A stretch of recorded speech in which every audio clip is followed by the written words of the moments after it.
ตายาတဲ့နေ့လေးမှာအမျိုးသားတစ်ယောက်နဲ့အမျိုးသမီးတစ်ယောက်နှစ်ဦးသဘောတူချစ်ကြည်နူးနေကြပါတယ်။အဲ့ဒီအရာတွေအားလုံးကခဏအတွင်းမှာရက်ဆက်တဲ့လူသတ်မှုတစ်ခုဖြစ်လာလိမ့်မယ်လို့ဘယ်သူမှမထင်ထားခဲ့ပါဘူး။ဟုတ်ပါတယ်။အမျိုးသမီးဟာရေခဲခွဲတဲ့တန်ချွန်နဲ့အဲ့ဒီအမျိုးသားကိုရည်ရွယ်ချက်ရှိရှိရက်ဆက်ဆက်အကြိမ်ပေါင်းများစွာထိုးတက်ခဲ့တာပါ။ဒါကတော့ကျွန်တော်တို့ရဲ့အချစ်တော်ရုပ်ရှင်မင်းသားဒါရိုက်တာကြီးစတီဗင်ချောင်ရဲ့လျှို့ဝှက်စမ်းကြဲတဲ့ဇာတ်လမ်းရဲ့အစပဲဖြစ်ပါတယ်။မင်္ဂလာပါ Brother Recap Channel ကနေကြိုဆိုလိုက်ပါတယ်ခင်ဗျ။စင်းဟာဆေးရုံတစ်ခုမှာခြေထောက်ကျိုးခြင်းအောင်ဆောင်ပြီးလူသတ်မှုတစ်ခုရဲ့မျက်မြင်သက်သေဖြစ်တဲ့အရာရှိဟောင်းတစ်ယောက်ကိုကာကွယ်ဖို့တာဝန်ပေးခံထားရပါတယ်။အဲဒီချိန်အုပ်စုဖွဲ့လူသက်သမားတစုကဆေးရုံထဲဝင်လာပြီးအရာရှိဟောင်းကိုဓာတ်နဲ့ဝိုင်းခုတ်ကြပါတော့တယ်။စင်းလဲခြေထောက်ကကြောက်ပတ်တီကိုလက်မဆွပြီးတော့ထိုးမလို့လို့ကန်မလို့လို့နဲ့ထိုးထဲပလိုက်တာလူမိုက်တွေတန်းစီပြီးမှောက်လဲကုန်ပါတော့တယ်။နောက်ပြီးစင်းကဖုန်းကိုထုတ်လိုက်ပါတယ်။လက်မအားလို့ရှာနဲ့နှိပ်ပြီးတော့အရာရှိတယောက်ကိုဖုန်းဆက်လိုက်ပါတယ်။လူသက်တဲ့အုပ်စုကိုကျွန်တော်ဖမ်းထားတယ်။အကုန်လုံးကပြစ်မှုကျူးလွန်ထားတဲ့သူတွေကြီးပဲဌာနကနေသူတို့ကိုဖမ်းဖို့လူလွတ်ပေးပါဆိုပြီးတော့ပြောလိုက်ပါတယ်။ဖုန်းထဲကနေအရာရှိကြီးကမင်းကိုအရာရှိလိုင်ကခေါ်နေတယ်အခုလာခဲ့လို့ပြောပါတယ်။စင်းကလည်းဒီမှာမျက်မြင်သက်သေကိုကာကွယ်နေရသေးတယ်ထွက်လာလို့မရသေးဘူးဆိုပြီးတော့ပြန်ပြောလိုက်ပါတယ်။အရာရှိကြီးကလည်းအဲ့ဒါတွေကိုထားခဲ့ပြီးထွက်လာတော့လို့ပြောလိုက်ပါတယ်။အဲ့လိုပြောလာတော့စင်းကဖုန်းကောတနက်ကောပြစ်ထားခဲ့ပြီးအရာရှိလိုင်နာကိုသွားလိုက်ပါတယ်။အရာရှိလိုင်နာဆင်းရောက်သွားတော့ဘာဖြစ်တာလဲလူသတ်မှုပဲဆိုပြီးပြောနေခဲ့ပါတယ်။နောက်ပြီးစင်းကဒါကလူသေးတာလားတရိတ်ဆန်သေးတာလားဆိုပြီးမေးလိုက်ပါတယ်။လူပါကွဒါဆိုဒီမှာဘာလို့အမီးရှိနေတာလဲလို့လဲမေးလိုက်ပြီးအနောက်ကိုလှည့်ကြည့်လိုက်တဲ့အချိန်မှာတစ်ချိန်ကစင်းကိုဓာတုဗေဒပညာသင်ပေးတဲ့ဆရာဖြစ်နေပါတယ်။စင်းကလည်းခမ ्या ကျွန်တော်ကိုမမှတ်မိဘူးလားခမ ्या ကျွန်တော်ကိုစာပြဘူးတယ်လေ။သူ့ဆရာဟောင်းကလည်းမင်းကဘာလုပ်လဲအခုငါကဥပဒေဆိုင်ရာစေဝါကျွမ်းကျင်သူပဲမှတ်ဉာဏ်မကောင်းတဲ့ကောင်လို့ပြောပြီးထွက်သွားပါတယ်။စင်းကလည်းဘေးကအရာရှိတယောက်ကိုအရာရှိလိုင်ဘယ်မှာလဲလို့မေးတော့အရာရှိလိုင်ရောက်လာပြီးအလကားကောင်ရဲ့မင်းချက်တော်နဲ့ငါ့ကိုတက်နှင်းထားတယ်ကွာဆိုပြီးတော့ပြန်တက်နှင်းလိုက်ပါတယ်။စင်းလည်းတောင်းပန်ပါတယ်ဆရာနာသွားသေးလားဆိုပြီးတော့လူတက်မှုနဲ့ပတ်သက်တဲ့အကြောင်းအရာတွေကိုအရာရှိလိုင်ကိုမေးလိုက်ပါတယ်။လူတက်မှုကအရန်ရက်ဆက်တယ်ဂရင်မောင်မှာလက်ကိုကျိုးနဲ့ချီပြီးရေခဲခွဲတဲ့ဓာတ်နဲ့မတိမချင်းထိုးတက်ထားတာလူတရဲ့တုတ်ရည်တောင်ဂရင်မောင်မှာပြေကျန်ခဲ့တယ်ဆိုပြီးတော့အရာရှိလိုင်ကပြောပါတယ်စင်းကဒါဆိုဒီအမှုနဲ့ပတ်သက်ပြီးကျွန်တော်ကိုဘာလုပ်စေချင်တာလဲဒီပုံကိုကြည့်လိုက်ပါဦးမင်းနဲ့အရန်တူတယ်မလားအဲ့ဒါတည်သွားတဲ့သူရဲ့ပုံပဲမဲပါတာတခုပဲပူတယ်ဆိုပြီးတော့အရာရှိလိုင်ကပြောပါတယ်စင်းကချောင်းဆိုးတာအရာရှိလိုင်ရဲ့မျက်နှာပေါ်စင်ကုန်လို့ဘေးကလူသေးကောင်တန့်ရှင်းထားတဲ့တစ်ရှူးယူပြီးတော့မျက်နှာကိုတုပ်ပေးလိုက်ပါတယ်။အရာရှိလိုက်လည်းဖယ်ထုတ်လိုက်တာပေါ့။စင်းကဘေးမှာချထားတဲ့ခွက်ကိုရေထင်ပြီးတောက်လိုက်ပါတယ်။အဲ့ဒီအချိန်စစ်ဆေးတဲ့သူရောက်လာပြီးဒီအနားကတုပ်ရည်တွေပဲရောက်သွားလဲ။အော်ဒီမှာပဲဆိုပြီးစင်းလက်ထဲကခွက်ကိုယူလိုက်ပါတယ်။တုပ်ရည်တွေမရှိတော့ပါလားလို့မေးတော့စင်းလဲထွက်သွားပြီးအံမာတော့တယ်။အရာရှိလိုက်လဲတပ်တေကန်ပစ္စည်းတွေကိုဖျက်ပစ်တာအမှုကြီးတယ်ကွာငါရဲ့အမိန့်ကိုမနာခံရင်မင်းကိုအပြစ်ပေးမယ်လို့အော်လိုက်ပါတယ်စင်းလဲသွားတိုက်နေရင်နဲ့ရှော့ရသွားခဲ့ပါတယ်အရာရှိလိုင်ကမင်းရဲ့စစ်စင်ရေးကတထေးဝေါင်ဟန်ဆောင်ပြီးတော့သူ့အိမ်ပြန်ရမယ်သူ့မိမနာမည်ကတုံးကျူတီပြီးတော့ကိုကျိုးရဖို့ပဲကြီးတဲ့သူ့ရဲ့တငယ်ချင်းလန်တိုင်အော်သူတို့ကိုလူသက်သမားဖြစ်မယ်လို့တန်တရားရှိတယ်ဆိုပြီးပြောပါတယ်စင်းကငါ့ကိုလျှို့ဝှက်ထောက်လန်းစေချင်တာလားဆိုပြီးမေးလိုက်ပါတယ်အရာရှိလိုင်ကငါပြောသလိုလုပ်မလုပ်ရင်မင်းကိုတက်တီဖြောက်မှုနဲ့အလုပ်ထုတ်ပလိုက်မယ်စင်းကငါတောင်းပန်ပါတယ်ငါ့ကိုလျှို့ဝှက်ထောက်လန်းမှုမပြောပါနဲ့လျှို့ဝှက်ထောက်လန်းရင်မလုပ်တော့ဘူးလို့ငါကောင်မလေးကိုဂရုပေးထားလို့ပါမဟုတ်ရင်ဒီတသက်မိမရတော့မှာမဟုတ်ဘူးကျေးဇူးပြုပြီးတန့်ညာပေးပါလို့ခြေထောက်ဖက်ပြီးတောင်းပန်ပါတယ်နောက်ပြီးစင်းကပဲထပ်ပြောပါတယ်ငါ့ကိုအကြက်ကင်နေတာပဲ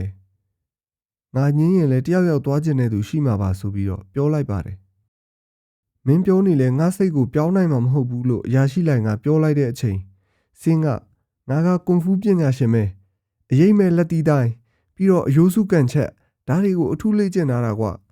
ခမ ्या ကိုရှာနေတော့အနိုင်ယူလို့ရတယ်ကျ ကျွန်တော်ကိုသွားစေချင်သေးလားဆိုပြီးလေပင်ကိုညှစ်ပြီးတော့မေးလိုက်ပါတယ်ဒါပေမဲ့အရာရှိလိုင်ကအောက်ကနေတနက်နဲ့ထောက်ထားတော့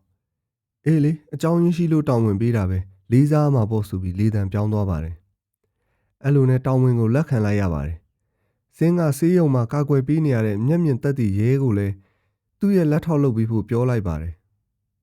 ဒီလိုနဲ့စင်းလဲကောင်းမလေးနဲ့ရုပ်ရှင်ရုံမှာချိန်ထားတာနောက်ကျမှရောက်သွားပါတယ်ရုပ်ရှင်ရုံမှာပြနေတဲ့ဇက်ကားကလည်းကောင်းမလေးကကောင်းလေးရဲ့လက်ကိုဂရင်တိုင်းမှာကျိုးတုပ်ပြီးရေခဲခွဲတဲ့ဓာတ်နဲ့ထိုးသက်တဲ့ကားဆိုတော့တရုံလုံးကလန့်ပြီးအော်နေကြတာပေါ့စင်းရဲ့ကောင်းမလေးအာမန်ကလည်းသူ့ကျောင်းဆရာမအလုပ်ကထွက်လိုက်ရပြီအမိပန်းဆိုင်မှာပန်းရောင်းကူမယ်ဟိုတယ်တွေကမှားတာတွေကိုပို့ပေးရတော့မယ်လို့ပြောပါတယ်စင်းကလည်းငါကလူဝက်ထောက်လဲတခုလောက်ရအောင်ပါငါဘလို့ညင်းမရဘူးလို့ပြောလိုက်ပါတယ်အာမန်ကဒီတခါတော့ဘလို့မစ်ရှင်မျိုးလဲလို့မေးလိုက်ပါတယ်စင်းကလည်းတုံကျူတီဆိုတဲ့ကောင်မလေးတယောက်ရဲ့ခင်မွန်းအဖြစ်တရုပ်ဆောင်ပြီးစုံစမ်းရမှာပါမင်းစိတ်မဆိုးဘူးလားလို့ပြောတော့ရှိသေးရဲ့ဆွဲစိတ်လိုက်လို့ရုပ်ရှင်ရုံတရုံလုံးမှာသူ့တယောက်ပဲထအော်ပါတော့တယ်အာမန်လည်းဒေါသထွက်ပြီးရုံပြင်ဘက်ကိုထွက်သွားပါတယ်စင်းကလိုက်ချောရတော့တာပေါ့အာမန်ကနင်းငါ့ကိုထောက်လဲရင်မလုပ်ဘူးလို့ဂတိပေးထားတယ်လေအခုနင်တခြားတယောက်ရဲ့ခင်မွန်းဖြစ်သွားအိတ်မလို့လားငါလည်းယောက်ျားတရားခေါ်ပြီးအိတ်ပလိုက်မယ်ဆိုပြီးတော့ပြောလိုက်ပါတယ်စင်းကလည်းဟာနင်အဲ့လိုမျိုးတွေဘာလို့ပြောထွက်တာလဲကွာအာမန်လည်းနင်တခုခုအမားလို့ရင်ဂရင်မှာကျိုးတုပ်ပြီးရေခဲခွဲတဲ့ဓာတ်နဲ့ထိုးသက်ပြစ်မယ်ပြောတော့စင်းလည်းအိမ်ပြန်ရောက်တာနဲ့ဂရင်တန်းတွေကိုလွှတ်နဲ့ဖြတ်လိုက်ပါတယ်အာမန်ကရေရှုခန်းထဲကထွက်လာပြီးစင်းကိုဖေးချန့်ရေးခိုင်းလိုက်ပါတယ်စင်းလည်းရေးရတာလက်ညောင်းနေပြီးတော်တော့မယ်ဆိုပြီးတော့အာမန်ကိုပြောလိုက်ပါတယ်အာမန်လည်းလက်ညောင်းရင်ရှောက်နဲ့ပြောင်းရေးလို့ပြန်ပြောလိုက်တာပါစင်းကလည်းငါမလုံနိုင်ဘူးထင်လို့လားလို့ပြောပြီးရှောက်နဲ့ရေးပြလိုက်ပါတယ်အာမန်ကရှင်တကယ်လုံနိုင်တာပဲစင်းကလည်းမင်းငါ့ကိုပူချစ်သွားပြီမလားငါခီသူမဟုတ်ဘူးလေလို့ပြန်ပြောလိုက်ပါတယ်အာမန်ကလည်းခီသူမဟုတ်ရင်ရှောက်နဲ့ခောက်ဆွဲစားပြလို့ပြောတာစကားတော့မဆုံးသေးပါဘူးစင်းကချီချောင်းနဲ့ခောက်ဆွဲစားလိုက်ပြီးဘာပြောလိုက်တာလဲညီမလေးဆိုတော့အာမန်လည်းမျက်လုံးပြူးသွားပါတယ်တစ်ဖက်မှာတော့တုံကျူတီကိုရဲစခန်းကနေဖုန်းဆက်ပြီးမင်းယောက်ျားမီလီယံဝေါင်ကိုငါတို့ပြန်တွေ့ပြီစခန်းလာခေါ်လို့ပြောလိုက်ပါတယ်တုံကျူတီရဲ့အိမ်ကူကမမလေးဝှေ့ဖို့လူတယောက်ကအတွင်းခံလက်ဆောင်လာပေးထားပါတယ်တောက်ယူပဲငါအတွင်းခံမဝှက်တာလူတိုင်းသိတယ်နင်မဲယူလိုက်တော့လို့ပြောပြီးရဲစခန်းကိုသွားလိုက်ပါတယ်ရဲစခန်းရောက်တော့ရဲတွေကမင်းယောက်ျားအတိတ်မေ့နေတယ်ပတ်စံလဲတပြားမှမတွေ့ဘူးအလူခံထားရတယ်ထင်တယ်အဲ့လိုပြောရင်းတုံကျူတီကအတွင်းခံမပါပဲခြေထောက်ကိုပတ်ရမ်းနေလို့ရဲတွေကလည်းပုံပြတ်ကုန်ပါတယ်စင်းရောက်လာတော့ဒါငါယောက်ျားမဟုတ်ဘူးဆိုပြီးပါရိုက်လိုက်ပါတယ်စင်းလဲငါမင်းယောက်ျားပါလို့လည်းမပြောပါဘူးငါမိန်းမဘော်ဒီလဲမိုက်တယ်အတွင်းခံလည်းမွေ့ဘူးလို့ပြောလိုက်တာပေါ့အရာရှိလိုင်ကတုံကျူတီလဲဘော်ဒီလဲမိုက်တယ်အတွင်းခံလည်းမွေ့ဘူးလို့ထပြောပါလေရောတုံကျူတီကစိုက်ကြည့်လိုက်တော့မှခက်မှန်ပြောကြည့်တာပါလို့ရှက်ပြီးပြောလိုက်ပါတယ်အဲ့ချိန်စင်းရဲ့လက်ထောက်အကူရောက်လာပြီး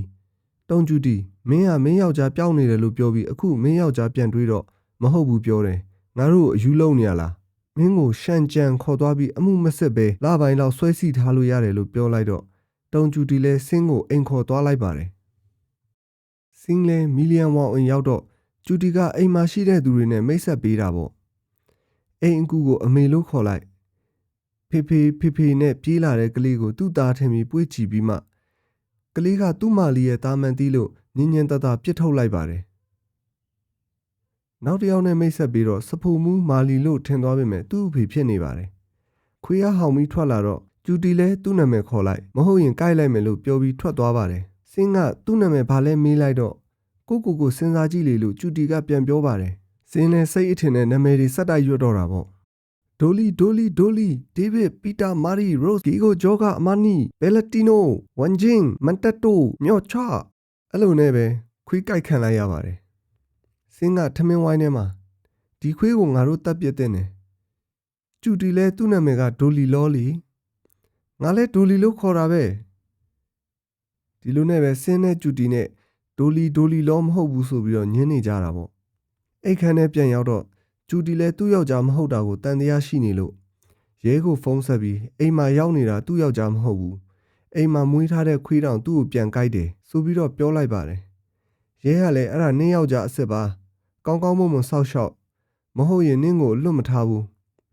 အမှုကြီးကြီးဖြစ်ချင်ပြီထင်တယ်ဆိုပြီးတော့ချိန်ချောက်လိုက်ပါတယ်နောက်ရက်ဂျူဒီကအရာရှိချန်နဲ့တွေ့ပြီးသူ့ယောက်ျားမဟုတ်ပဲအတုလို့တွားပြောပေမဲ့ဘာမှမထူးပဲလှည့်ပြန်ခဲ့ရပါတယ်ညရောက်တော့ဆင်းရဲ့လက်ထောက်ကအိမ်ထဲကကျမ်းမြင့်ကိုအပေါက်ဖောက်ခိုးဝင်လာပါတယ်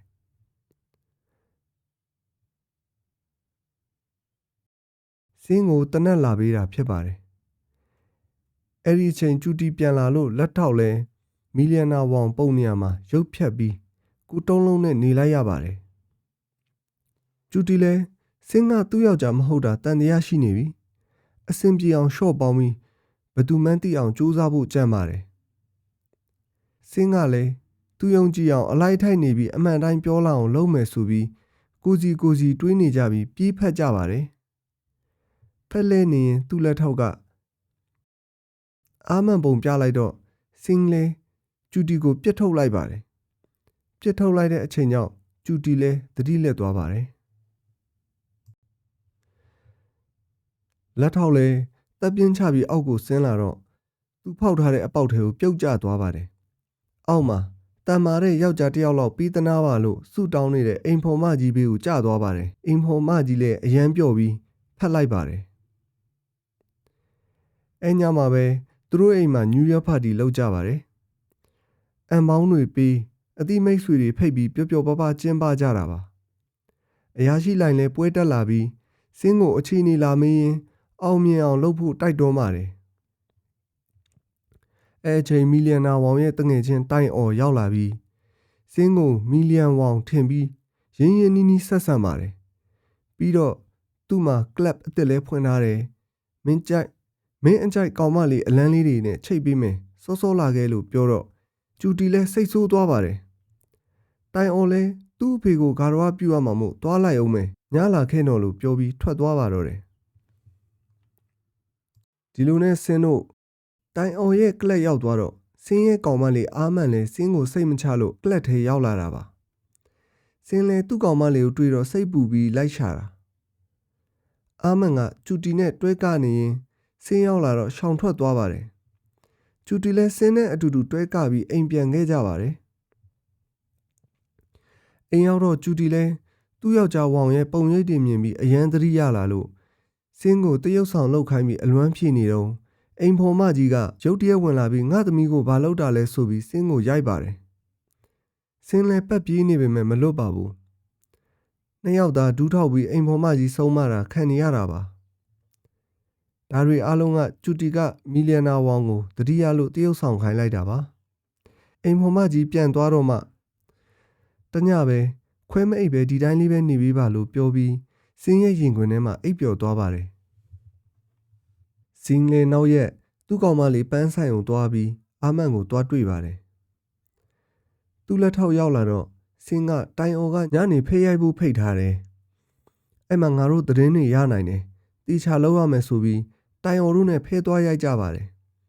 တိုင်အော်လဲပတ်စံအရင်ပြခိုင်းတော့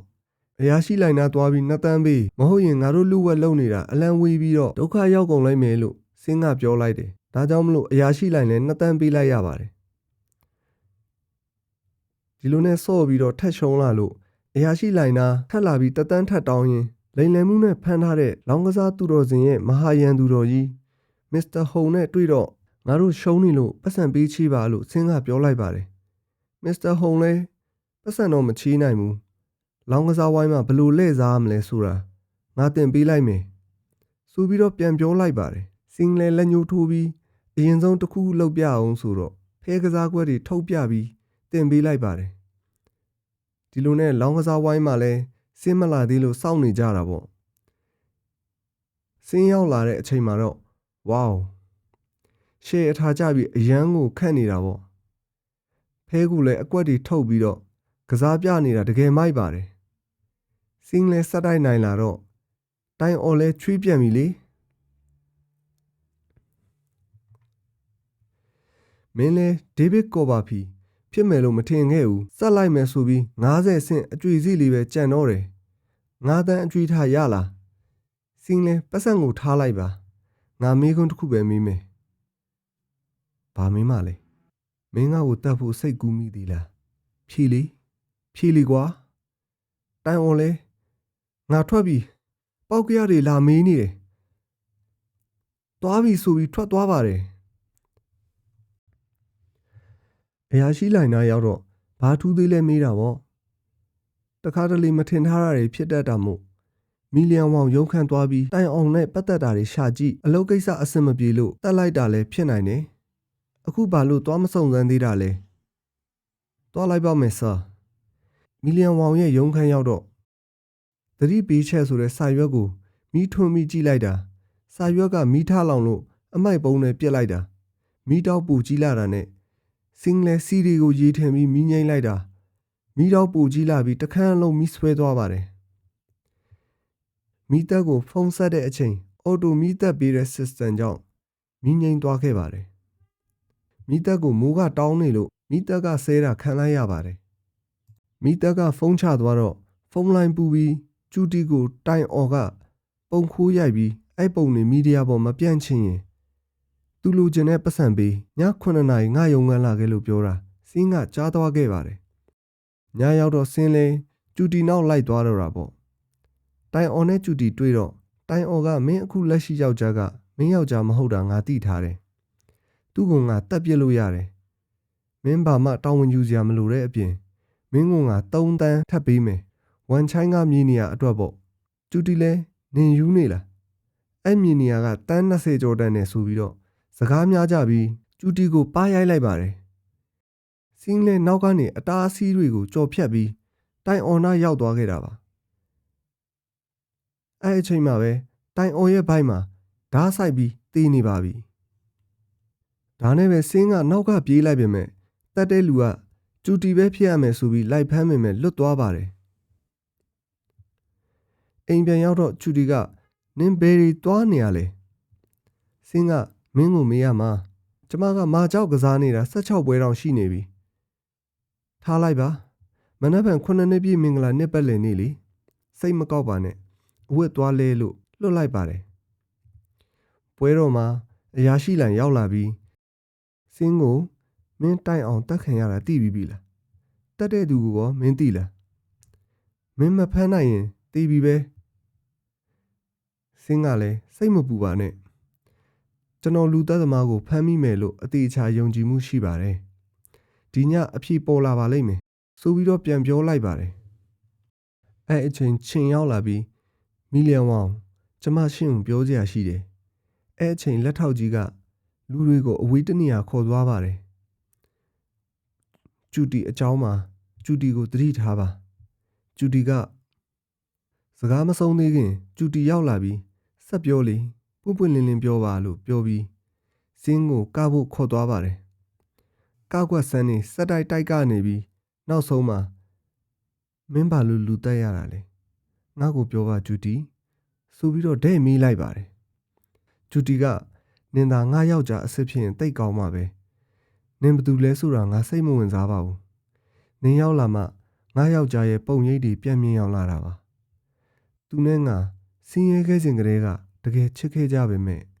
သူချမ်းသာလာတဲ့အခါတခြားကောင်မလေးတွေနဲ့ပျော်ပါနေတာကြောင့်ငါအယမ်းခံစားခဲ့ရတာလို့ပြောပြီးဖက်ငိုပါတော့တယ်ပြီးတော့ငါမိတ်ကက်လိမ့်ချင်လို့ဆိုပြီးတော့ထွက်သွားပါတယ်စင်းလဲစိတ်မကောင်းဖြစ်ပြီးကြံ့နေခဲ့ပါတယ်စင်းလဲအရာရှိလိုက်နာကိုသွားလိုက်ပြီးလူတက်တဲ့သူကသူ့အကြောင်းသိတဲ့သူတွေကိုတယောက်စီတက်မှာပဲအဲ့ဒါကြောင့်ချင်းကိုလိုက်ရှာကြမယ်စင်းရဲ့လက်ထောက်လဲတိုင်အော်မျက်နှာအတုလုတ်ရုပ်ဖြတ်ပြီးစုံစမ်းပါတယ်အဲ့ဒီအချိန်တိုင်အော်ရဲ့လူတွေကသူ့ဆရာအတွက်လက်စားချေဖို့စင်းကိုလောက်ကြံကြတာအလွဲလွဲချွတ်ချော်တွေဖြစ်ပြီးကိုလူကိုတတ်မိကုန်ပါတယ်လူသေးတွေကိုစစ်ဆေးနေရင်ချင်းကိုကျူတီကဆွဲခေါ်သွားတာစင်းကတွေးလိုက်တော့လိုက်သွားပါတယ်သူတို့အခန်းထဲရောက်တော့ကျူတီနဲ့ချင်းတို့စကားများနေကြပါတယ်ကျူတီကစူးချွတ်နဲ့ထိုးဖို့ပြင်လိုက်တဲ့အချိန်စင်းကတားလိုက်ပြီးကျူတီကိုဖမ်းလိုက်ပါတယ်စင်းလဲမစ်ရှင်နေပြီးသွားတော့စိတ်လွတ်လပ်လွတ်သူ့ကောင်မလေးနာသွားပြီးအားလုံးပြီးသွားပြီလူသက်သမားလည်းဖမ်းမိသွားပြီအာမန်လည်းသူသိပြီးပြီသူမသွားခင်နင့်ကိုနမ်းသွားတဲ့ဆိုဟုတ်ပေမဲ့ငါနင့်တယောက်တည်းပဲချစ်တာပါလို့ပြောပြီးဂရင်မော်တင်လိုက်ပါတယ် အာမန်လည်းလက်ကိုကရင်ပေါင်နဲ့ခြိလိုက်ပြီးရေခဲခွဲတာအတုနဲ့စင်းကိုစလိုက်ပါတယ်နောက်ပြီးတော့ရေချိုးကန်နဲ့ဝင်သွားပါတယ်ရေချိုးကန်ထဲမှာအာမန်ကတော့သတိလစ်နေပြီးချင်းကထွက်လာခဲ့တာပါနောက်ပြီးတော့စင်းကိုကရင်ပေါင်မှာလက်ထိတ်ခတ်လိုက်ပြီးကျူတီအတွက်လက်စားချိမယ်ဆိုပြီးရေခဲခွဲတာနဲ့ထိုးတော့ကရင်ပေါင်ကလွှနဲ့အစောတဲကဖြတ်ထားတာမို့စင်းကတားဆီးလိုက်နိုင်ပြီးတိုက်ခိုက်ကြပါတော့တယ်နောက်ဆုံးမှာအင်ဂျီတွေကတနက်ကစင်းချေရောက်လာတော့လက်နဲ့ပစ်လို့မရတဲ့အချိန်မှာတနက်ကိုခြေထောက်နဲ့ညှက်ပြီးချင်းကိုပြစ်တက်လိုက်ပါတယ်ချင်းလည်းတိုက်အောက်ပြုတ်ကျသွားပါတယ်စင်းကငါ့ကိုရှော့မတွက်နဲ့ဆိုပြီးတနက်ကိုခြေထောက်နဲ့ညှက်ပြီးစတိုင်လုပ်ပြီးတော့မှုတ်လိုက်တာကြွတ်တက်သွားပါတယ်တကယ်တော့ချင်းကလက်စပီယန်တယောက်ဖြစ်ရုံမကပဲစိတ်ဖောက်ပြန်နေသူတယောက်ဖြစ်ပါတယ်ကျူတီကိုချစ်တဲ့သူကိုရောကျူတီကိုထိခိုက်အောင်လုပ်တဲ့သူတွေကိုရောသူကအကုန်လုံးကိုလိုက်တက်နေတာပါအဲ့ဒါကြောင့်မီလီယံနာ王ရောညဉ့်ညမ်းပုံနေနဲ့ချိန်ချောက်တဲ့တိုင်အောင်ကိုရောချင်းကပဲတတ်ခဲ့တာပါတကယ်တော့ချင်းကစင်းကိုတတ်ဖို့သွားနေတဲ့အချိန်ကျူတီကချင်းကိုတတ်ဖို့လုပ်တယ်ထင်ပြီးစင်းကဖမ်းခဲ့ရတာပါကျူတီလည်းချင်းကိုတန်ရောစင်ကြီးတော့သူကိုယ်တိုင်လောက်တာလို့ဝန်ခံလိုက်ပြီးချင်းကိုကာကွယ်ပြီးခဲ့တာပါစင်းလည်းသူကတော့ကွာဆိုပြီးစိတ်မကောင်းတဲ့ပုံလုပ်နေလို့အာမန်လည်းမင်းဖို့မပါဘူးလေသိတယ်မလားစင်းကလည်းသိပါတယ်လို့ပြန်ပြောလိုက်ပါတယ်အရာရှိလိုင်ကမင်းမနောက်ထပ်တောင်းဝင်နေရှိတယ်ထောက်လန်းရေးထက်လို့ရမယ်ဆိုပြီးတော့အမိန့်ပေးလိုက်ပါတယ်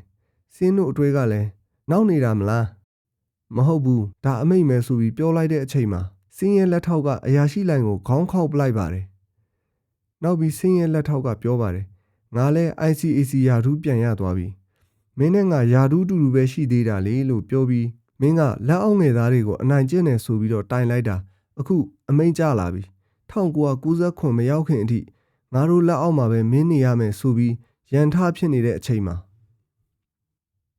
စင်းလူတယောက်လာတယ်ဆိုပြီးအပြင်ထွက်တွေ့ခိုင်းပါတယ်ဒါကြောင့်မို့စင်းကလည်းအပြင်ကိုထွက်တွေ့လိုက်ပါတယ်အဲ့အချိန်မှာကျူတီကចောင်းဝင်းစုံလေးနဲ့ထွက်လာပြီးပါတီမှာငါတို့နဲ့အတူတူပျော်ပါလားလို့ခေါ်လိုက်ပါတယ်စင်းလေးနေပါမင်းတို့ဘာသာပျော်ပါဆိုပြီးတော့ပြန်ဝင်မလို့လုပ်ပြီးငါလည်းလိုက်မယ်လေးဆိုပြီးပြေးလိုက်သွားရင်းနဲ့ပဲဇက်ကားကလေးကိုအဆုံးသတ်ထားပါတယ်ဟုတ်ကဲ့ဇက်ကားလေးကိုလည်းအားလုံးလည်းကြိုက်နေတတ်ကြမယ်လို့မျှော်လင့်ပါတယ်ခင်ဗျကျွန်တော်တို့ရဲ့ Brother Recap Channel လေးကိုလည်း Subscribe လုပ်ပြီးတော့အားပေးသွားကြပါအောင်ခင်ဗျကျွန်တော်တို့ Channel ကိုအားပေးကြတဲ့တဦးတယောက်ချင်းစီတိုင်းစိတ်ချမ်းသာခြင်းကိုယ်ကျန်းမာခြင်းနဲ့ပြည့်စုံကြပါစေခင်ဗျာ